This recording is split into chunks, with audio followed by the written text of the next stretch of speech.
Good afternoon, students. So we have already started chapter 15, introduction to graph. In that we have seen exercise 15.1 and 15.2. Now we see some applications based on what we have learned. In everyday life, you might have observed that the more you use a facility, the more you pay for it. If more electricity is consumed, the bill is bound to be high. If less electricity is used, then the bill will be easily manageable. This is an instance where one quantity affects another. Amount of electric bill depends on the quantity of electricity used. We say that the quantity of electricity is an independent variable, that is sometimes control variable, and the amount of electric bill is the dependent variable, and the relation between such variables can be shown through a graph. Okay, so this concept we will use in these examples. Let's see the first example, quantity and cost. Quantity increase, ultimately cost is also increase. The following table gives the quantity of petrol and its cost. The number of liters of petrol 10, cost is 500, 15 cost is 750, 20 cost is 1000, and 25 cost is 1250. Now we plot the graph.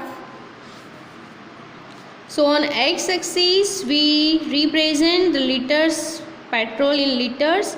On y-axis we represent the cost.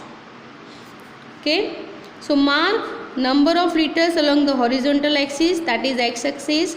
Mark cost of petrol along the vertical axis, that is y-axis. Plot the points 10, 500. So here is the 10. On x-axis 10. If you increase the line above, then you are meeting a point here, that is your 500. 10, 500. Then we have to plot 15, 750. So here 15, 750, then 20,000, then 25, 1250. So when you join this line, if you plot a graph, you will get the straight line. We find that the graph is a line, that is a linear graph. Why does this graph pass through the origin? Okay, if you have a 0, origin means 0 x coordinate and y coordinate is also 0. So if you don't want to purchase anything, 0 liter petrol means no petrol, so no cost.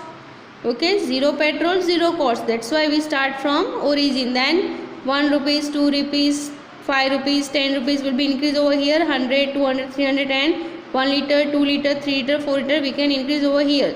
So starting point where the origin is there, 0 petrol, 0 cost. So that's why the line passing through the origin. This graph can help us to estimate a few things. Suppose we want to find the amount needed to buy 12 liters. So here it's 10, 11, 12. Just see the dotted line and increase the line upward. Where it is cutting this line, graph, from there you have to again draw the line horizontally which touch the y-axis. So what amount here it is? 600. So this way we can find the amount also. From P you take a horizontal line to meet the vertical axis, and this meeting point provides the answer, that is 600. This is the graph of a situation in which two quantities are in direct variation. How? Because if the required amount of liter petrol is increased, obviously the cost is also increased. Okay, that's why. Direct and inverse variation we have already learned in chapter 13. Next question, let's see. Principal and simple interest. A bank gives 10% simple interest on deposits by senior citizens. Draw a graph to illustrate the relation between the sum deposited and simple interest earned. Find from your graph that the annual interest obtained for an investment of rupees 250 and the investment one has to make to get an annual simple interest of rupees 70. So you have given data.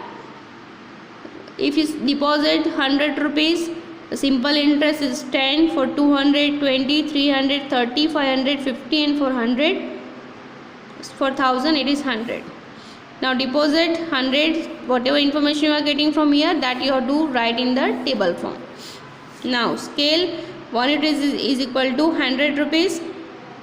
On horizontal axis, 1 unit is equal to rupees 10 on vertical axis. Mark deposits along horizontal lines. Mark simple interest along vertical lines, vertical axis. Then we have to plot a point 110, 220, 330, 550, 1100. Then we have to join the points. Okay, so you will get such kind of graphs. You can observe it. Deposits in rupees and annual simple interest on y-axis. And when you plot 110, 220, 330, 550, 1100, that line passing through the origin, the reason you know now. Now what is the answer we want to find? Corresponding to 250 on horizontal axis, we get the interest to be rupees 25 on vertical axis. So how you can find this? This is 200, this is 300, in between we are getting 250. So when you increase this line, this will cross this linear graph here, and from here you have to draw the horizontal line which cut this y-axis. Where it will cut, that is your answer, that is rupees 25. Next we have corresponding to rupees 70 on the vertical axis, we get the sum to be rupees 700. How? Let's see. Now here is your 70. From here we have to draw the line parallel to x-axis. It cuts this linear graph here. From here you have to draw the vertical line downward. So where it meets or where it cuts the x-axis? At 700. So 700 is your answer. So this way, if one quantity is known to you, with the help of this graph you can find the other quantity. Next question, example 8. Time and distance.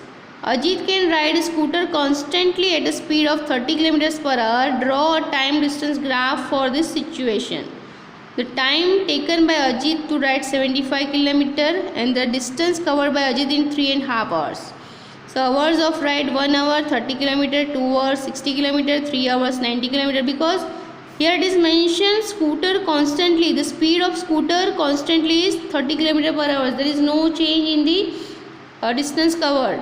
So 1 hour 30 km, obviously in 2 hours 30 into 2, 3 hours 3 into 30, 4 hours 4 into 30. So this information we are getting from this. Now that we want to write in the tabular form: 1 hour 30, 2 hour 60, 3 hour 90, 4 hour 120. For this we have to plot a graph. So on horizontal we take 2 units is equal to 1 hour and vertical 1 unit is equal to 10 km, like this. 1, 2, 3, 4, 5. This is the hours. This is distance covered: 10, 20, 30, 40, 50, 60. So 2 units distance covered, that is 10 km, and 4 units time is 1 hour. Okay. Now the question is, then we have to plot points 130, 260, 390, 420. So 130, so here is the point, 260, 390, 4, that is 4, 120. Okay, now what is the question? After joining the points, we want to find the corresponding to 75 km. On the vertical axis we get the times. Here is the 75. When you draw this line, it will cut the graph over here. From here you draw the vertical line. So what is your answer? 2.5 hours. For 3.5 hours, 3 and 4 in between, 3.5 hours. If you draw this line upward, it cut the graph over here. From here you draw the horizontal line which cut the y-axis here. So what is the answer? 105 kilometers. So this way we can plot the graph. We can just find the information which is not given in the data.